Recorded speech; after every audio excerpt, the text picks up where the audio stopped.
Hey, it's CFtracking.com here with a quick review for the Amazfit T-Rex. So it's a AMOLED watch, 47 millimeters wide, 13 millimeters thick, or 14 millimeters thick, 58 grams, so a little bit lighter. We're gonna look at a hands-on and look at the app, but just to give you a simple overview, the watch is basically a fitness watch without the higher level analytics. So I wanted to do the Amazfit T-Rex first, partially because I wanted to see how the AMOLED held up as well as the battery life held up. And then next or down the line will be the Amazfit Stratos 3 because that has some of the deeper sports tracking analytics like training effect, recovery time, and load tracking. So I'll be able to see all those statistics come at the next review of the next Amazfit down the line. But I just wanted to get a feel for the base system for Amazfit, how it looks on an app, how it looks on the watch. So let's get into the details, then I'll come back for a summary. Okay, so we're gonna go through the basics of the watch and the app really quickly. So if you look at the watch, it's 47 millimeters wide by 14 millimeters thick, and it has a basic heart rate sensor on the back, fixed bands, but the bands is really flexible rubber, so it has a great breathability to it, great stretchability to it, so it feels really comfortable when wearing. This watch in particular is rated with high military durability, sort of bulletproof. They say that it can go from positive 70 degrees Celsius without an issue to negative 40 degrees Celsius, which is incredibly durable. So it's made, it's one of the things for CrossFit training that's really great about it is it's got a beautiful screen, but it's made like a tank. So you should be able to bash this up without much of a problem. The basic way that the watch works is you have the main watch screen. You can see that there was an always-on display. If you leave it sitting for a second, the watch will time out and then the always-on display will come on at the dim light. When you scroll through the screens, it's got the summary of the day. All the colors are super brilliant. The heart rate, if you look at the heart rate screen, obviously very visually brilliant. Your resting heart rate at 47. So it says the resting heart rate is 75 beats per minute, so that's a little bit off. And then the amount of time you spent in each of the zones throughout the day. Scroll down, this is just the main settings page. I do love the flashlight function, so you can turn it on, hit the flashlight, and it'll be super bright. You obviously have do not disturb. You can set for a period of time. You can do some battery adjustments, set the overall brightness. I have it jacked up pretty bright. But overall, the watch functions really well. So when you're in the main screen, you swipe to the right and you get your basic set of apps. And it really has everything you might be able to want or might need in a basic smartwatch function. The first, this physiological activity indicator. It's somewhat interesting. You can see, the heart rate over a period of time, but you can get credit for time in each zone. And it'll give you a basic breakdown of the study that was done of why it's physiologically beneficial. So didn't have a workout today, but that's where you'd see your summary for the week. Then you obviously have your workout profiles. You can go into a bunch of different ones. It does have open water swimming. The GPS worked totally fine compared to the Garmin Fenix 6 that I was testing it alongside. Weather is great. You have, really clear weather stats and then upcoming weather. Again, all visually brilliant and useful. In the settings, you can adjust basic things like the watch face, duration is, how long the screen is on when you turn it on, always on display, and the overall system details. The status is just your summary of the day, like we saw in that first widget built into the watch face. Heart rate, same thing. Activities, so this is what you would see. So this was a hike, 4-mile hike that did yesterday, and it wasn't very strenuous or grueling, but it gives you all the stats for the elevation change over time, gradient change, a lot of really interesting things, a really pretty heart rate graph, and your overall altitude specifics. Then you can see a CrossFit workout. This was done, I think, after a hike on Saturday. And, it tracked okay. If you look at the graph, and we'll see it on the app itself, it missed the whole first part of the workout. So that was the warm-up, and then it was a 15-minute AMRAP. with a series of movements. It's all on the website, but you can see it picked it up at the very end, but missed the middle. So the average heart rate was a little bit off. Obviously, it doesn't give you recovery time or training effect or a load or anything like that. The music capabilities is just like, in the old school Garmin capabilities. So you can, scroll back across your own music library and control the music off of the phone, but it doesn't have it built in, or I didn't test that aspect. Alarms is great, timers, countdowns, all of those basic things. So it functions quickly. There's no lag time in between the screens. It really hasn't had any kind of issues there. So the watch overall is great. I usually just would go to an exercise, the generic exercise. If you do it, the basic thing you'll see is duration, how many calories, and your heart rate at the time. And you can tell there's no other screens of data that you can see here. You just get these basic stats. But again, if you're working out, I didn't find it to be problematic. You hit the continue, give up, and that should delete it. And then you're back to where you started. So you get some more stats with each of the different, GPS-based activities. But overall, it has, all the backbone of elements that you would want in fitness tracking, sports tracking at a basic level, coupled with a pretty screen and what they consider to be a super durable watch build. So if you look at the app itself, this is the main landing page. It's the ZEP app, Z-E-P-P, and you get all your basic stats, so your steps, calories, sleep. So if you go into the sleep, you can see the basic summary. You get a sleep score. It's been relatively decent compared to the Garmin Fenix 6's new analytics for sleep, but you get a lot of details. It will track naps. A lot of people ask about this. Will the Garmin track naps? And no, it does not. But I don't find that to be that useful because the Garmin tracks body battery over time, but it does have the sleep basics.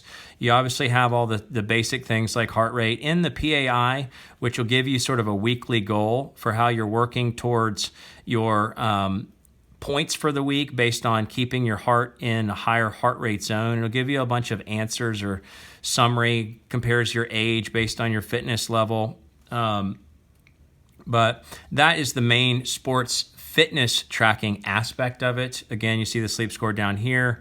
You get a streak, and then it's got all these different components, which I didn't take the time to test how you build in your muscle mass growth, your BMI growth, that sort of thing. But the basic landing page was really good. It synced relatively easily, so there was no real problems there. You can go into, set up basic things like, watch faces, event reminders, alarms, and then in your profile, you can dive into the watch and set up all the different details about the watch that you'd want to have, all the different components, display settings, vibration, weather settings, all of it was relatively straightforward and easy. Again, testing one of these lesser known brands, I did not know what to expect, and I found it to be functionally useful, relatively streamlined, and overall, capable compared to having tested what I would say is like the Garmin Venue, which is another watch that has a longer battery life and always on display, will track your sports workouts and give you a summary of stats, but does not also include the training effect, the recovery time, and the load tracking. So they've got a really great platform here, and the future watches I'm going to test now, I'm going to be comparing it to this, as well as comparing some of the, the deeper analytical options on the Amazfit brand. But overall, a great experience and a first time. Let's go to a summary now. Okay, so in summary, there's a lot of great things working for the Amazfit system, especially the cost. So it was $139. I was able to get this for $119 on Amazon. I don't even know where you buy these most often, but Amazon seems to be the only place you can find the Amazfit line of watches. But this is my first time testing one of the lesser known brands from overseas to be able to see if it really holds any water. And one of the things I'm realizing, it's actually incredibly functional. So number one, it's an AMOLED screen. It's got a beautiful screen. The output of brightness, you can fully adjust the brightness, is coming in incredibly bright. It's 600 lumens. So if you compare that to the max brightness on a Garmin Fenix 6 series of 60 lumens, it's 10 times brighter. So that means everything is more visually crisp and clear. Plus, you have the capability, like you can see here, that there's an always-on display that gives a low-level dim light all the time with a different watch face. So what are the things that I really liked about the watch is, number one, the beautiful screen. Number two, it was relatively easy to use. You know, it has all the basic functions that you would want or that I'm more accustomed to in testing smartwatches. The comfort and the feel is great. The band is very comfortable and sort of stretchy. When it comes to sports tracking, you have what's called the PAI, which is the physiological activity indicator, which just sort of tracks how much time you spent in a little bit higher heart rate zones over a weekly period of time. So it's sort of looking for a score. So it gives you a score for how many minutes and how much time you spent in the higher level heart rate zones to say that you need to assess or amass 100 points over the course of a week. So I've really liked it. And as we saw in the details, it really, it gives you some decent physiological indicators for it. All the basic functions of the watch worked well. The alarm, the fact you set up multiple alarms, stopwatch, the weather system works great. Obviously, the brightness was incredible. As far as battery life goes, it's rated at 20 days of use, but I turned the heart rate indicator on for once every minute on a 24/7 basis. So I'm getting about 4 to 4.5 days. Now, over the last weekend, I tested it and brought it out with a Garmin Fenix 6 and did some hiking. I obviously busted up my face a little bit, but over the course of hiking with GPS on for 3 hours at a time for 2 different days, I was able to get 3.8 days. So incredibly good battery life for something that's an AMOLED, highly bright, and always on capability to be able to get that much time out of it. The recharge time is about 1 3/4 of an hour, so just under 2 hours to recharge. Everything about, the basics of the functions. I thought the sleep was relatively good. I put a couple of pictures of the sleep on the website, cf-tracking.com, so you can see how the sleep compares to the Garmin. But the scoring system, it does give you a sleep score, which is great and useful. I found that to be relatively worthwhile. On the con side, the things that I didn't really love, obviously, no higher level analytics. You basically get the PAI, which shows you how much exertion you experience over the course of a week, but you don't get any training effect or recovery times or load accumulation or anything like that. No VO2 max, at least that I could find. Also, it doesn't connect to a chest strap. So how did the optical heart rate work? It worked fine, worked okay, I would say. So on a level of 1 to 10, 10 being the best, I probably gave it a 6 as far as relative accuracy. It did well in one CrossFit workout, not as well as in another. A couple of those pictures are up on the website as well. But you cannot connect it to a chest strap. So that's fundamentally a problem for CrossFit CrossFit workouts, because you want to be able to have a chest strap to be able to get accurate heart rate reading, because anything you're flexing across the wrist is going to cause a problem in the actual tracking. So you cannot connect to a chest strap. That's a bigger problem. It does have a slightly cheaper feel. That might just be the fact that it's light. Obviously, this has got a robust build. It's all military ratings like we talked about. Slightly cheaper feel. And then the watch faces were just too loud. All the watch faces you could choose from. So you could choose from a slew of watch faces and upload one, plus the 2 built-in watch faces into the watch to quickly change throughout. The watch faces just felt too loud. There wasn't enough simplicity to the watch face options. And then the always on, you could either choose a digital always on or an analog always on, but neither one of those were crisp or clear, easy to read as much as I would like. So overall, I feel like the Amazfit has a great solution at a super cheap price for basic fitness tracking. We're gonna do the Stratos at some point in the future. So first, I'm probably going to check or test the G22E from whatever that Hioi, manufacturer I can't say the name of.